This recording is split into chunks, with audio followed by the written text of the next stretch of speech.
I'm George Bliss. I'm here with Matteo Martignoni, my good friend and a specialist in practical bicycle use in the world, not just in the U.S. Matteo is a consultant to the bike industry. He's the vice president of the Institute. Bye, Melisa. Bye, Melisa. Thanks for coming with your bike. Bye. Matteo Martignoni is a vice president of the Institute for Transportation and Development Policy, which is based here in New York City. They do projects all over the world, particularly in the developing world, to bring and sustain bicycle use. Not only bicycles, sustainable transport. And other forms of sustainable transportation.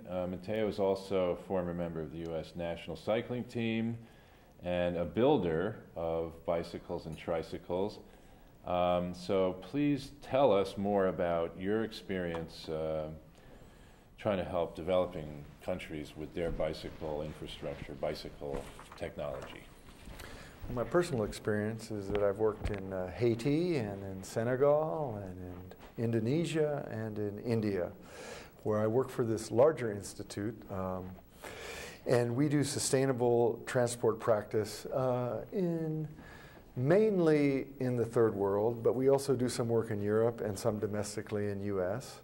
It can revolve around busways, mobility around the city, through different corridors that might be planned out slightly better than the way they've evolved through the automobile. Motorization doesn't necessarily mean modernization.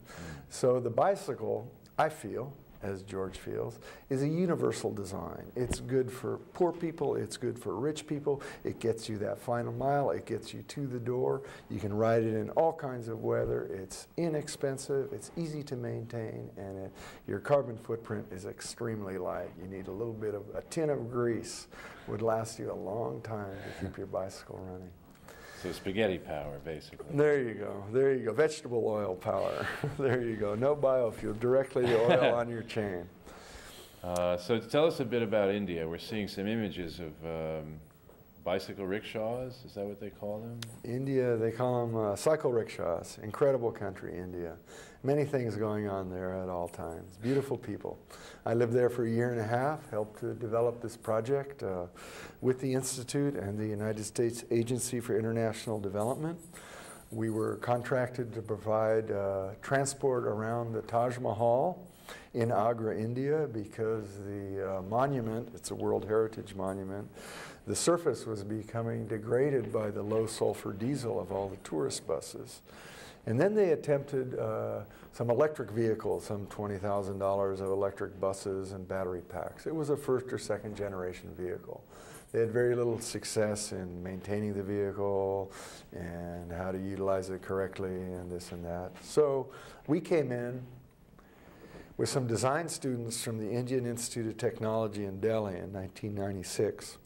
And we were able to develop 25 prototypes, several different models. Some were a school bus, some was a goods hauler, some was for transporting people, some were for handicap.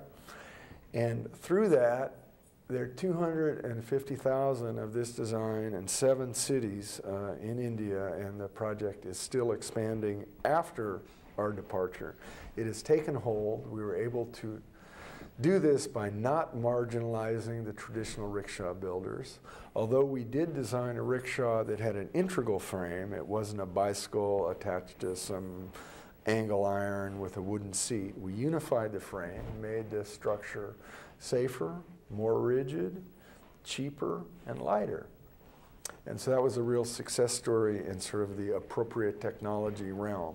There are hundreds of thousands of dollars spent on development projects. This was a real success for the offices that we worked through in India and with our Indian partners. So let me ask you, so what did you do specifically to improve the bicycle rickshaw in India? Like, what improvements are there? Basically, as I talked about, we did the integral frame. We did another, and a traditional Indian rickshaw has 1 speed, and it's usually a very high gear, roughly 48-16 ratio as opposed to a 44-18, which is on most common bicycle single speed. So it's a taller gear, and you also have 3 wheels, and you're hauling 2 humans. So. And you don't weigh much, right? It's hard to fill that stomach and keep all those calories in. So the driver is lightweight. There you go. But we figured we couldn't increase the bore of the human engine, so we had to make the vehicle lighter. We were able to make the vehicle lighter and, as I said, increase the strength of the vehicle. And we did one innovation called the Agra 2-step, which was essentially adding 2 gears. We put a double chainring and a derailleur, and we worked with a manufacturing company in India to modify a derailleur, so we just had the idler. And so it became 2 speeds, 100% improvement yeah, I'll say. in the gearing. So these guys continue to have a livelihood and they make a decent living, or how's that as far as the economy of driving? I mean, I know about the New York business, which you can make a good living if you're good with people driving a pedicab in New York City, but what about in India? There were some figures that I read several years ago before the boom and all this sort of phoning business that's going on in India, but 60 to 80% of Indians are somehow connected to the bicycle or rickshaw industry, whether it's a subcontractor, whether they're making tires, or whether they're working a bulk. It's a huge industry. It's a huge industry, bicycles as well as the cycle rickshaws. And so we were able to work with them, work with the manufacturers, the assemblers, the drivers, the people who rent, the big men who own a fleet and rent. We'll work out some microcredit schemes, sell fleets. And we were rather involved in the industry over there, and our involvement continues with ITDB India.